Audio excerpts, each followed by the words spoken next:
روزہ فرض الہی ہے. ہر مسلمان مرد عورت عاقل بالغ پر رمضان شریف کے روزے فرض ہیں.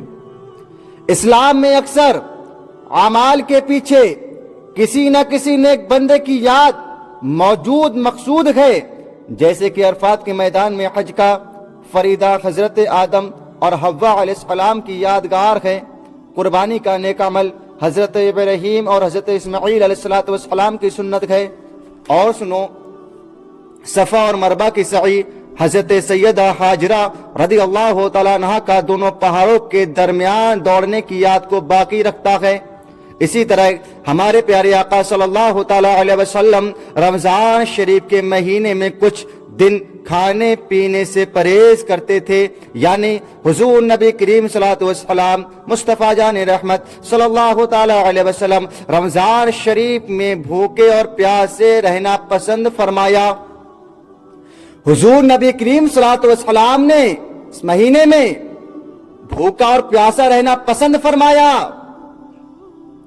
اللہ تعالیٰ نے بھی روزے کے لیے ماہ رمضان کو پسند فرما لیا اور پورے رمضان شریف کے روزے ایمان والوں پر فرض کر دیے گئے، تاکہ میرے حبیب محمد مصطفیٰ صلی اللہ تعالیٰ علیہ وسلم کی یادگار باقی رہے اور میرے محبوب مصطفیٰ جان رحمت صلی اللہ تعالیٰ علیہ وسلم کی سنت قائم رہے.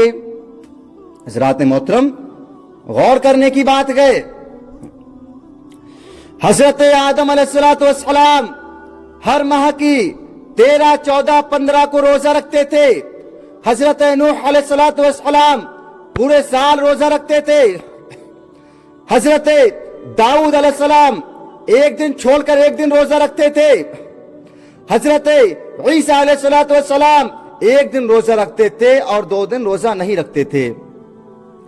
اور روزہ رکھنے کا سب سے بڑا فائدہ دیکھیں آپ، روزہ رکھنے کے سبب روزہ دار متقی پرہیزگار بن جاتا ہے. اسی لیے تو اللہ تعالیٰ فرماتا ہے لعلکم تتقون، تاکہ تم ایمان والو پرہیزگار بن جاؤ. یا فرمایا لعلکم تتقون، تاکہ تم ایمان والو پرہیزگار بن جاؤ. بچوں کو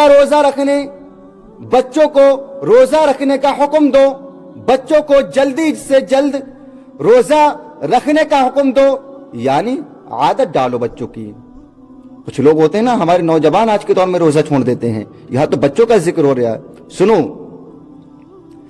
یعنی کہ کیا کہتے ہیں، عادت ڈالو تاکہ جب بچہ بالغ ہو جائے تو اسے روزہ رکھنے میں دشواری نہ ہو. اسی لیے تو فقہاء کرام فرماتے ہیں بچے کی عمر 10 سال کی ہو جائے اور اس میں روزہ رکھنے کی طاقت ہو تو اسے ماہ رمضان میں روزہ رکھوایا جائے. اگر طاقت ہونے کے باوجود بھی روزہ نہیں رکھتا ہے تو اسے مار کر روزہ رکھوائیں. رمضان شریف کو پہچانو میرے بھائیوں، پہچانو. ہمارے پیارے رسول مصطفیٰ جان رحمت صلی اللہ تعالی علیہ وسلم فرمایا اگر بندوں کو معلوم ہو جاتا کہ رمضان شریف کی فضیلت و برکت کیا چیز ہے تو میری امت تمنا کرتی کہ سارے یعنی کہ پورے سال رمضان ہوتا. کیا پورے سال رمضان ہوتا؟ حضرات محترم، غور کرنے کی بات ہے. ہمارے نوجوان آج کے دور میں روزہ چھوڑ دیتے ہیں. نوجوان کام کا بہانہ کر دیتے ہیں کہ ہمیں کام پر جانا ہے، کہ ہمیں وہاں جانا ہے، کہ یہاں جانا ہے. رشتہ داری میں جاتے تو روزہ چھوڑ دیتے ہیں کہ لمبا سفر ہے، کہ وہاں جانا ہے، روزہ چھوڑ دیتے ہیں. اللہ اکبر کبیرہ. اے میرے مسلمان بھائیوں، روزہ رکھو. روزہ فرض ہے، اور روزے سے کیا نیک پرہیزگار ہی بنتا ہے انسان. لعلکم تتقون، تاکہ تم اے ایمان والو، یہ کس کا ذکر ہو رہا ہے؟ ایمان والوں کے لیے، تاکہ تم پرہیزگار بن جاؤ. اور دیکھیں آپ، رمضان شریف کی پہلی رات میں اللہ تعالیٰ اپنی مخلوق پر نظر رحمت فرماتا ہے. حضرت ابو ہریرہ رضی اللہ تعالیٰ عنہ سے روایت فرماتے ہیں रसूल अल्लाह सल्लल्लाहु ताला अलैहि वसल्लम ने फरमाया, जब रमजान शरीफ की पहली रात होती है, क्या फरमाया, जब रमजान शरीफ की पहली रात होती है तो अल्लाह ताला अपनी मखलूक की तरफ नजर करम फरमाता है, और जब अल्लाह ताला किसी बंदे की जानिब नजर करम फरमाए तो उसे कभी अजाब ना देगा, और हर दिन 10 लाख गुनहगारों को जहन्नम से आजाद फरमाता है।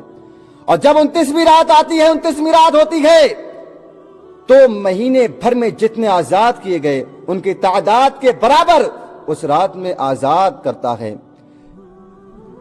फिर जब ईद उल फितर की रात होती है तो फरिश्ते ईद मनाते हैं, यानी खुशी मनाते हैं, और अल्लाह ताला फरमाता है, अपने नूर की खास तजल्ली फरमाता है, और फरिश्तों से अल्लाह ताला फरमाता है, ऐ मलाइका, उस मजदूर को क्या बदला दिया जाए जिसने पूरा काम कर लिया। तो फरिश्ते अर्ज करते हैं, ऐ अल्लाह ताला, उस बंदे को पूरा उज्र दिया जाए। अल्लाह ताला फरमाता है, ऐ फरिश्तों, मैं तुम सबको गवाह बनाता हूं, मैंने उनको बख्श दिया। हज़रात मोहतरम, ये माह जो रमजान हमको नसीब हुआ है ना, बहुत अफजल आला है, जो हमको हमारी किस्मत है, जो हमको ये रमजान शरीफ मुबारक नसीब हुए हैं। पूछो उन लोगों से जो कब्र के अंदर पहुंच गए हैं, कभी गौर करो उनके लिए कि उन्हें कैसे, अब क्या करते होंगे वो, अमाल किसके साथ होंगे।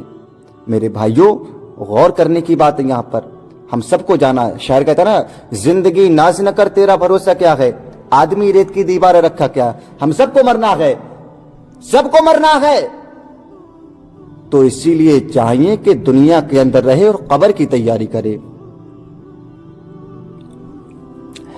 हमारे हुजूर नबी करीम सल्लल्लाहु अलैहि वसल्लम की बारगाह बेकसपना में एक शख्स ने अर्ज की, या रसूल अल्लाह सल्लल्लाहु ताला अलैहि वसल्लम, अगर मैं उस बात की गवाही दूं कि अल्लाह ताला के सिवा कोई माबूद नहीं, और हुजूर सल्लल्लाहु अलैहि वसल्लम अल्लाह के रसूल है सल्लल्लाहु अलैहि वसल्लम, और 5 नमाजें पढ़ूं और ज़कात अदा करूं, रमजान शरीफ के रोजे रखूं, और उस रातों में क़याम करूं, यानी नमाज तरावी पढ़ूं, तो मैं किन लोगों में से होऊंगा। तो आका करीम सल्लल्लाहु अलैहि वसल्लम ने फरमाया, तुम सिद्दीकीन और शहुदा में से हो जाओगे। मेरे भाइयों, आज हम कहते हैं ना, नमाज की आदत नहीं पड़ती हम लोगों को। मिसाल देता हूं, एक मिसाल दुनिया की मिसाल देखें आप। दुनिया के अंदर मिसाल के तौर पर किसी शख्स को 3 दिन गगन खिला दिया जाए, चौथे दिन उससे कह दिया जाए कि भाई इसको खाना छोड़ दे, तो उसकी जबान पर ये जुमले होते हैं कि हमारी आदत पड़ गई है। कोई काम करा दिया जाए और उससे कह दिया जाए कि इसको छोड़ दे, तो कहता है हमारी आदत पड़ गई है। लेकिन कभी हमने गौर भी किया इस बात पर, हमारे दिलों के अंदर से खौफ इलाही खत्म हो गया है, खौफ इलाही खत्म हो चुका है। कभी हमने गौर किया है कि साल में 1 महीना ऐसा भी आता है जिसे हम रमजान कहते हैं, उस रमजान में हम नमाजें भी पढ़ा करते हैं, 30 दिन नमाजें भी पढ़ा करते हैं। उस रमजान में 30 दिन हम ज्यादा से ज्यादा कुरान मुकद्दस की तिलावत भी किया करते हैं। उस 30 दिनों के अंदर हम तरावियां भी पढ़ा करते हैं। उस 30 दिनों के अंदर हम ज्यादा से ज्यादा अल्लाह ताला की इबादत करते हैं, हम रोजा भी रखते हैं। लेकिन हमारी जबान पर ये जुमले नहीं आते कि हमारी इन चीजों की आदत पड़ गई है। अल्लाहु अकबर कबीरा। मेरे भाइयों, मेरे बताने का मकसद यही है कि जो हम रमजान शरीफ हमको जो नसीब हुए हैं, इसमें ज्यादा से ज्यादा नेक काम करे और अपने आमाल को पाक साफ करे, यानी कि अपने दिल को साफ करे और ज्यादा से ज्यादा नेक काम करे, और रोजा रखें, हर हाल में रोजा रखें।